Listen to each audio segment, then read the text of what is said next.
ஏல மக்கா வணக்கம்டே. நமக்கு தெரிஞ்ச ஐயா ஒருத்தர் இருக்காரு. சமீபத்தில் ஒரு பள்ளிக்கூடத்தில் போய் காலையில் குழந்தைங்களுக்கு சுட சுட பொங்கச்சோறு கொடுத்துருக்காரு.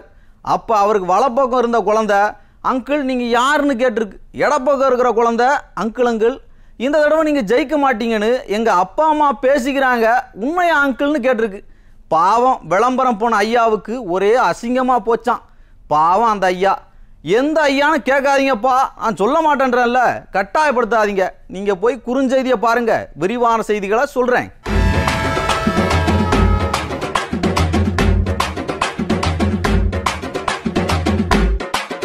பள்ளிக்கூடத்துல குழந்தைகளுக்கு அறுசுவை உணவு கொடுக்கறேன்னு ஐயா ஸ்டாலின் அலப்பற பண்ணிட்டு இருக்கிறாரு. இவங்க விளம்பரம் பண்ற எந்த திட்டமும் விளங்காதுங்கிறதுக்கு உதாரணமா ஒரு வீடியோ வந்திருக்கு.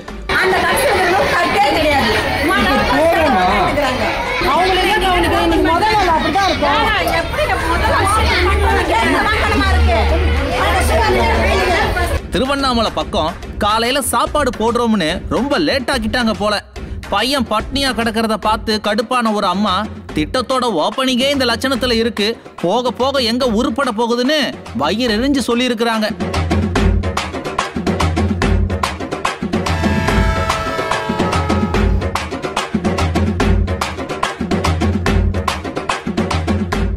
சிவகங்கையில உங்களுடன் ஸ்டாலின் முகாம் நடத்தி ஜனங்க கிட்ட வாங்கின மனுவை எல்லாம் வைகை ஆத்துல தூக்கி போட்டிருக்காங்கப்பா.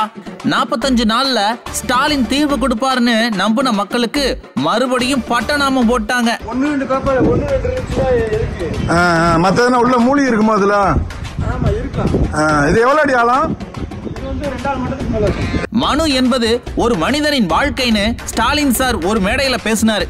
ஒரு மனிதனோட வாழ்க்கைக்கு இவங்க கொடுக்கிற மரியாதை இவ்வளவுதான்.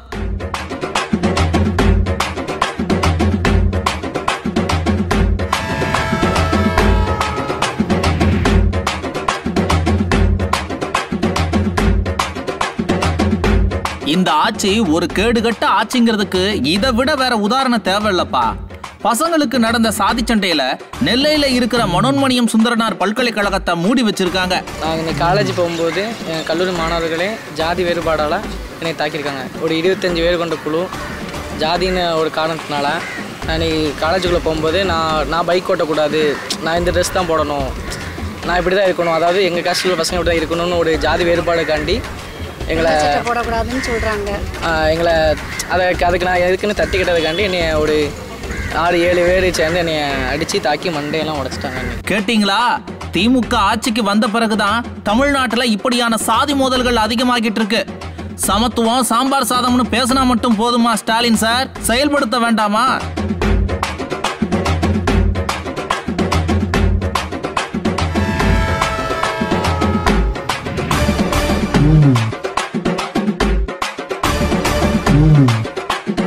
ஆட்சி முடிய இன்னும் 7 அமாவாசை தான் இருக்குங்கிறதால உடன்பிறப்புகள் ஒருத்தருக்கு ஒருத்தர் அடிச்சுக்கிறாங்கப்பா. திருச்சி மாநகராட்சி கூட்டத்துல கவுன்சிலர் மேயரை பார்த்து தரக்குறைவா பேச மேயர் கவுன்சிலரை சஸ்பெண்ட் பண்ண ஒரே கூத்து தான். ஓட்டு குத்துன ஜனங்களே, இதுதான் ஐயா ஸ்டாலின் சொன்ன உள்ளாட்சியில் நல்லாட்சி. ஐயா ஸ்டாலின் இங்கிலாந்து போறாருல, சும்மா போலப்பா. அங்க பெரியார் படத்தை திறக்க போறாராம். என்ன பிரயோஜனம்? சல்லி பைசாவுக்கு பிரயோஜனம் இல்லை. ஏன் சொல்கிறேன்னா, இங்கே திருநெல்வேலியில் பசங்களுக்குள்ள நடந்த ஜாதி சண்டையில் பதட்டமாகி ஒரு பல்கலைக்கழகத்தையே இழுத்து பூட்டு போட்டிருக்காங்க. இங்கே சமூக நீதி இல்லை, சமத்துவம் இல்லை, கண்டம் விட்டு கண்டம் போய் ஃபோட்டோ திறந்து என்ன பிரயோஜனம்?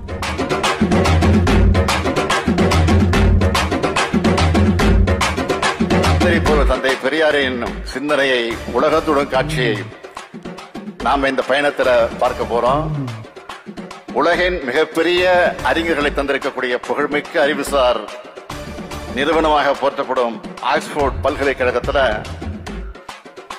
அறிவாசன் தந்தை பெரியாருடைய திருவுருப்படம் திறக்கப்பட இருக்கிறது. அதை என்னுடைய திருக்கரங்களால் திறந்து வைக்க இருக்கிறேன். கடவுளே, இப்படி எத்தனை நாளைக்கு தான் வெத்து விளம்பரத்திலையும் போட்டோ ஷூட்லையும் வசனத்திலையும் வண்டியை ஓட்ட போறாரோ தெரியல.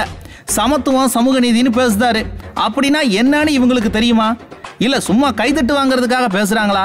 ஏன் கேக்குறேன்னா, இன்னைக்கு தென் தமிழகத்துல சாதி சண்டை அதிகமாயிடுச்சு.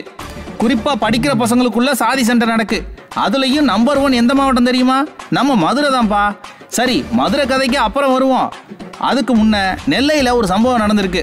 நான் இன்னைக்கு காலேஜ் போகும்போது என் கல்லூரி மாணவர்களே ஜாதி வேறுபாடால் என்னை தாக்கியிருக்காங்க. ஒரு 25 பேர் கொண்ட குழு ஜாதின்னு ஒரு காரணத்தினால நான் இன்னைக்கு காலேஜுக்குள்ளே போகும்போது நான் பைக் ஓட்டக்கூடாது, நான் இந்த ட்ரெஸ் தான் போடணும், நான் இப்படி தான் இருக்கணும், அதாவது எங்கள் காஸ்டில் பசங்க இப்படி தான் இருக்கணும்னு ஒரு ஜாதி வேறுபாடுக்காண்டி எங்களை போடக்கூடாதுன்னு சொல்கிறாங்க.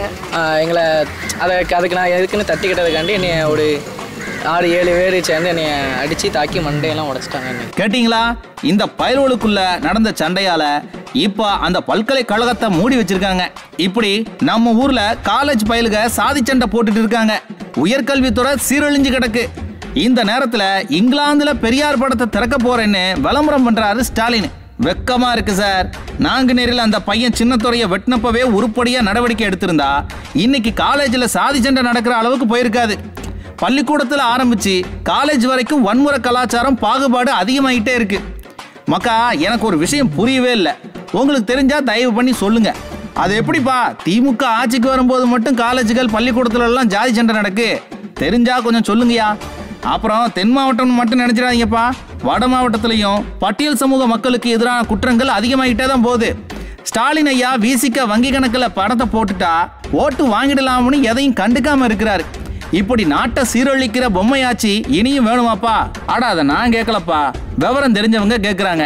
என்ன பிரச்சனைனாலும் சரி 45 நாள்ல தீத்துருவோன்னு வைத்தியசாலையில விளம்பரம் பண்ற மாதிரி மனு வாங்குறதுக்கு விளம்பரம் பண்ணது ஸ்டாலின் கவர்மெண்ட்.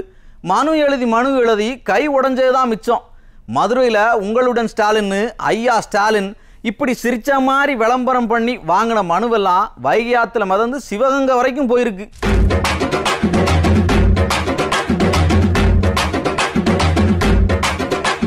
ஸ்டாலின் கவர்மெண்ட் கிட்ட கொடுக்கிற மனுவெல்லாம் ஒண்ணு குப்பைக்கு போகுது, இல்ல ஆத்துக்கு போகுது. உலகத்திலேயே மனு வாங்குறத ஒரு பெரிய திட்டம் மாதிரி பில்டப் பண்ணி அதுக்கு ஊர்ல ஒரு இடம் விடாம விளம்பரம் பண்ணது நம்ம ஸ்டாலின் கவர்மெண்ட் மட்டும்தான். இப்படி விளம்பரம் பண்ணி வாங்குற மனுக்கள் எல்லாம் என்னதான் ஆகுது? லட்சக்கணக்கில் மனுக்கள் வந்ததா சொல்றாங்க. ஆனா தீர்வு எதுவும் கிடைக்கல. மக்கள் கொடுக்கிற மனுக்களை குப்பையில தூக்கி போடுதாங்க, இல்ல ஆத்துல தூக்கி போடுதாங்க. அட சும்மா சொல்லல, வீடியோ வந்திருக்கு பாருங்க. நான் யதார்த்தமா வீட்டுல இருந்து ஆத்துக்கு கீழே வந்தேன். வரும்போது பார்த்தீங்கன்னா பேப்பர் மாதிரி இருந்துச்சு. எடுத்து பார்த்தா அது பார்த்தா எல்லாம் பத்திரம் ஜெராக்ஸ் மாதிரி இருந்துச்சு. சரி, அதில் உள்ளே எடுத்து பார்த்தா உங்களோட ஸ்டாலின் திட்டம்னு ஒரு ஃபோட்டோவோட அதிகாரிகள் சைனோட இருக்குது. இப்போ அதிகாரி சைன் இல்லைன்னா கூட பிரச்சனை இல்லை, அதிகாரி சைனோட சைன் போட்டு போட்டுருக்காங்க. பிள்ளையார கரைக்கிறதுக்கு பதிலாக பையில கரைச்சி விட்டு போயிட்டாங்களோ?